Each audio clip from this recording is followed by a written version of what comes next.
And we have on the line Mr. I don't even know how to introduce him now because I think that he's such a superstar. Mr. Wayne Golding. You know why I think he's a superstar?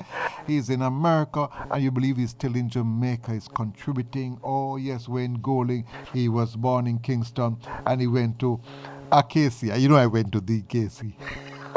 I'm sure you'll not be impressed.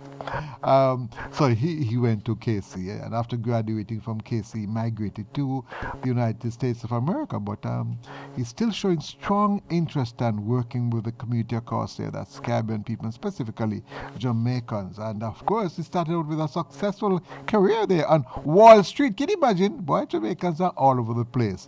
Then he relocated to Orlando, Florida, with his family. He's an accomplished attorney practicing in Florida State, and let me tell you, so I have all the details on my blog, so you can go there and see all the information about Wayne. And I want to thank him very much for joining me this morning, Mr. Golding. How you do? I'm doing well. Good morning, and good morning to Jamaica. Great to have you, and I'm sure the whole of Jamaica is listening because you leave here now, but you're still here. Yes. And this morning, my string is still there. Still there, and you're still contributing. Of course, that's why we call you Wayne Golding, OD. Good. Thank you, sir. Now, we're gonna be calling every now and again to keep us abreast of what is happening there in the United States, especially as it relates to Jamaicans, there, how we are doing, and I'm sure you're in touch with the diaspora there. So this morning you're here once again to tell us about what's happening. There are quite a number of interesting things happening here. For example, some members of representatives were kicked out of the House. Where's that? Is it in Tennessee. I was kind of shocked. Probably we need to learn from that. I didn't know they could just kick out representatives like that. And then for some reason they got them back inside. So tell us about that. That seems very interesting. Right now we're going through the whole process of looking at our constitution. And I think it would be a good idea to understand what happens in other countries, especially the United States. Well, that's so true. Constitutional review is so important, and it's a big change because it does affect the rights of everybody across the country. Yes. And certain procedural best practices from across the world can be looked at. And I'm hopeful, and I'm sure that the committee that's been impaneled in Jamaica is going to do that. Now, looking at the system in the United States, I mean, it's based on constitutional principles, obviously. There is a federal constitution, and there are also state constitutions that govern within the border of the state the rights of the people. When you say federal and state, you want to explain that to me? What's right. the difference? Well, the federal covers the whole country. Right. When you usually talk about the U.S. Constitution, that's what covers the rights of parties all across the United States. And that is interpreted by the U.S. Supreme Court, basically. That's their function, to interpret the Constitution. Mm-hmm. You also have state constitutions that sometimes, in some states, provide even more protection and rights than the federal Constitution. It's within the state but they can't offer less rights than the federal Constitution. Oh, so I part see. Of it is and they can't, I assume they can't contravene or have any constitution which is in conflict with the federal Constitution. Absolutely. Right. Because the federal Constitution will trump the state Constitution. Okay. However, the state can offer more protection than the federal Constitution. Mm-hmm. So what happens, including in the state Constitution, of course, is their right to govern themselves. And it involves them establishing procedural matters in terms of how representation happens, the construct of different cities, towns, state houses, so it's a ladder system, basically. So in this case, the Tennessee system, is set up by their constitution, and Right. the legislators can change the mix and all of these things. They can draw district maps where people live, who they vote for, the different locations, all of these things. Or you call it And district map, the part of same it, thing that we call constituencies here. yes, absolutely. Okay. Mm-hmm. And how they draw it can be subject to court challenge also if they see that Okay. it's unfair or what they Mm-hmm. call gerrymander, because people Ha! go Yes. through great lengths to make sure they have their pocket of people And they in a certain constant. location. Mm-hmm. Right. So what actually happened? These three persons were elected to the state house from their constituency. And what happened over the broad time is that the Republicans have been able to get a supermajority in that state house. And so they've been able to pretty much control what happens, voting, different bills that come into the house. And it's perfectly legal because majority rules. Mm-hmm. But one would hope that, people would meet across the aisle to talk about bills that they're going to put into play, to work on them, to make sure it's for the good of the entire community that they represent. But what actually happened, you had three members of the House who supported a demonstration that came into the House against gun violence and for common sense reforms as far as concerned guns, the possession of guns. And that's a very hot topic here. Oh, very hot. Same thing with Yeah. the Roe versus Wade case there too. That's also hot, Yes, right? yes, the abortion rule. Mm-hmm. So this demonstration was taking place, and these two young men, young black men, were just elected, and one white female decided they were going That to is, participate in the demonstration for a few seconds, a few minutes, that's Marjorie Taylor. and basically, pardon me? Was it Marjorie Taylor? Green. No. Oh, okay. No, that's a totally Different. Okay. different person. He's in the Senate, Okay. United States Senate, right? But but the whole issue here was that the state house has what they call decorum rules. You know how you behave in the house and all of that. Mm-hmm. And they deemed that these three persons, they wanted to expel them because they violated the rules of decorum. Okay. A very draconian thing to do, because usually things have to rise to a very high level for somebody to get expelled. Mm-hmm. But they felt they could use this rule. And basically what happened, they voted to expel the two black representatives, young black representatives, and kept, the female white person was kept, but she only survived by one vote. Okay. But everybody right away, of course, saw the bottom line that it smacked of racism and was really unfair what they did. And at the end of the day, what actually happened, the two black representatives, and they're now calling all three of them the Tennessee Three, but the two black representatives now, they were expelled. That And is up to their Justin Jones and Justin Pearson. two Justins. Right. I Yes, think the other was the two Justins. Gloria Johnson the other person, the white woman? I'm just Yes, trying to check. yes, Okay, fine. exactly. So upon expelling them, it created vacancies. Mm-hmm. The ironic thing about it is that the vacancies can be filled by the constituent commission who actually are within the person's jurisdiction or the seat jurisdiction that is now empty. So all they did, they turned around and reappointed one Justin. So he's going back. He's seated.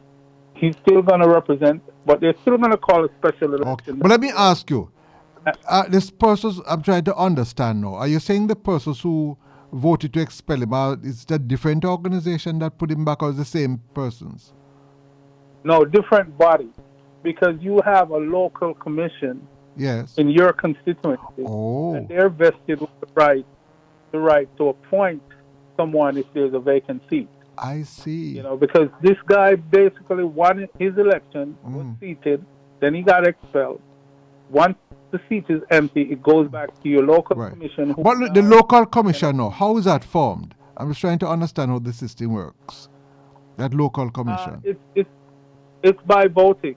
Oh, It's another level of voting. voting, to run yes, for yes. these positions. Mhm. Right. So they have that power to reinstate or not to reinstate, to appoint. So they temporarily. turn around and appoint Justin, and then the second one in his district today, they're going to vote on who to appoint, and most likely they're going to reappoint him also. Right. So they're both going to probably get back in, and they're both going to also be up for election again, because an election has to be called. And there's no doubt in my mind that they win their positions overwhelmingly. So basically what you're telling me is that the House has the right to remove a member. It's like here in Jamaica, we have our parliament, they could vote in parliament, but the thing is, the challenge is, if you have a majority of one party, then that party could remove the person. But where you have the checks and balances is that you have another group of persons from his constituency, or you call it, what's the word you call it? You don't call it constituency there, you call it map, the electoral, what do you call it? Commission. It's a commission. It's a commission. Or they can put him back until you have an election. Right. They could put anybody there. They could appoint anybody there as long as they're qualified. Right. They chose to appoint. And it's so ironic, because this has raised a consciousness right across the United States. And people are getting more interested in how the political system works. Right. Different states have different procedures. But what we're learning in terms of the unfairness in Tennessee was people have done more egregious things, including being convicted of crimes, domestic abuse, including one representative peeing on somebody else's seat. I mean, I was going to ask you peeing. What do you mean by that? But I think I know what you mean. So hold on now. Why would he do that? Is it that he could hold things down, or what? I doubt it. He might be like that gentleman who the Chief Justice found in contempt of court in Jamaica, who decided to relieve himself in court. But this person did that and was not thrown out. Yes. People who have been accused of more heinous things and have not been thrown out. And it's so funny because, as I said, this has opened up so many eyes. So the Speaker of the House, who's in charge, because he's from the majority of the party, right? There's now that they're asking for him to resign because they found out that he does not live in the district that he purports to represent. That's a rule here. Unlike Jamaica, you must live in the district that you represent. Really? And they've discovered that he doesn't live in the district, so there's a movement afoot to ask him to resign. But then, his party has majority in the House, so it's going to be up to them. I see. But if they took action, for example, would he have to pay back all the salaries that he earned during that time? Well, that's a question, because he would have gotten some allowances for travel and all of these things. And, the question is, does he have to pay that? And we're waiting to see how that is going to proceed, whether it's going to be some court action, somebody filing some complaint or something like that. But the thing is, these people use these positions as stepping stones to move themselves further in the political fray, because what we were being told was that he had an ambition to run for governor of the state someday. Okay. So I don't know how that is going to affect him, but you can't be dishonest.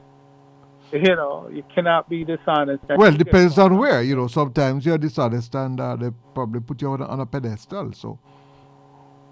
Well, and that is the thing too, because the law should apply equally to everyone. And sometimes it's not even the law; it's impropriety. Mm-hmm, Do things that they're not supposed to do. I was watching Champs, and I saw yeah, yes, some behavior that people were criticizing, right. and rightly so.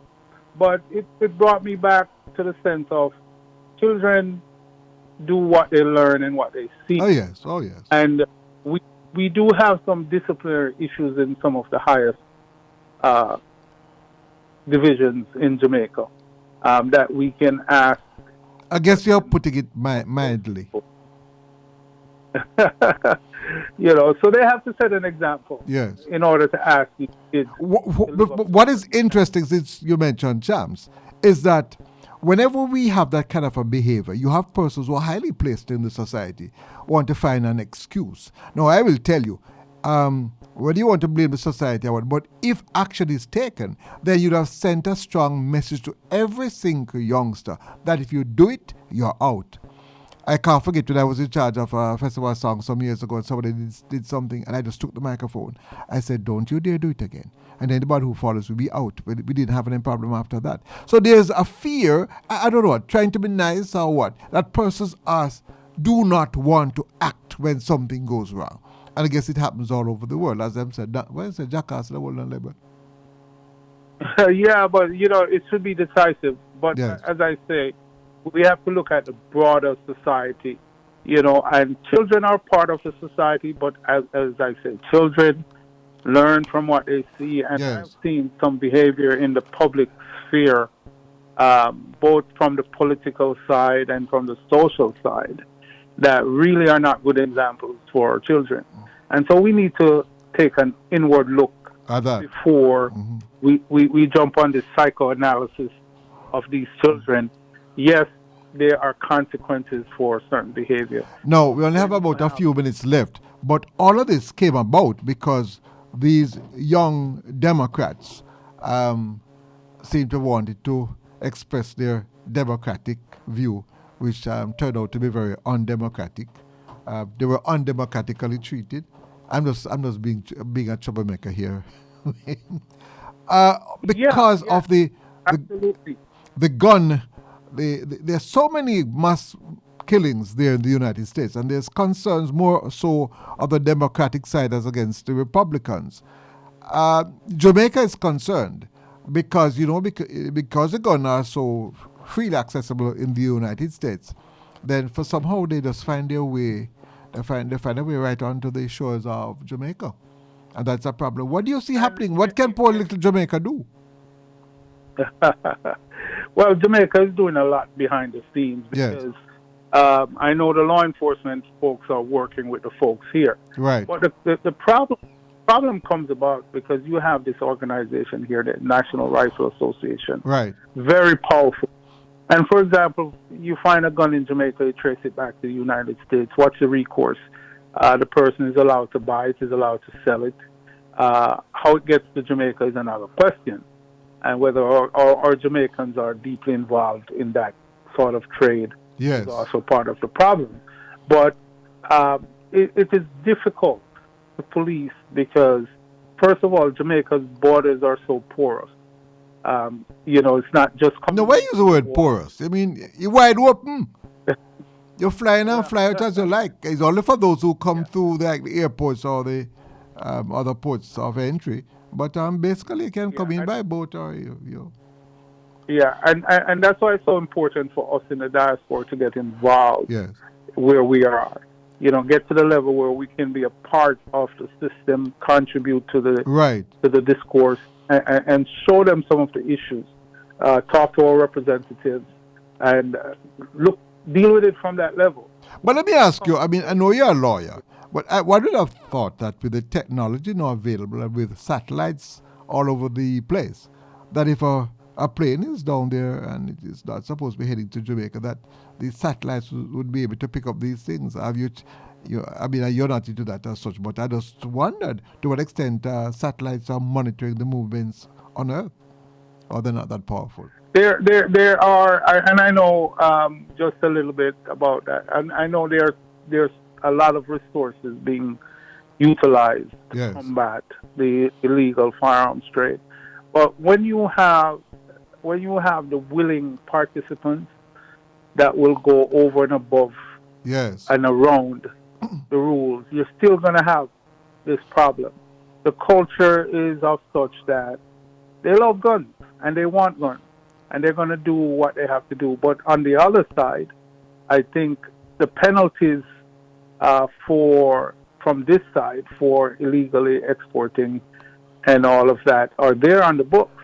But whether or not they catch the people or whether or not these people are doing it under color of law, meaning legally, they're not really doing anything illegal, selling guns, and other people are taking them out of the country to do harm. Right. That is a big question. But I do know that we've been reached out time to time from different entities in Jamaica asking us in the diaspora who are a part of the system to see if we can make an argument to our representatives also to indicate what kind of problem it is. But with the Rifle Association so strong, and I'm sure they are linked politically, it seems to me that we're probably wasting our time hoping that we're going to get much more help from our friends up north. I wouldn't say that because we don't see everything that's being done, and probably more would be there Yes. if some of these things weren't being done. But it's a cultural issue, and it's dangerous. As you see here on the streets here of America, churches, schools, supermarkets, you have banks. Most recent example. So it's not just a Jamaica problem. Right. Guns. They say the gun is not the problem; it's the person that uses it.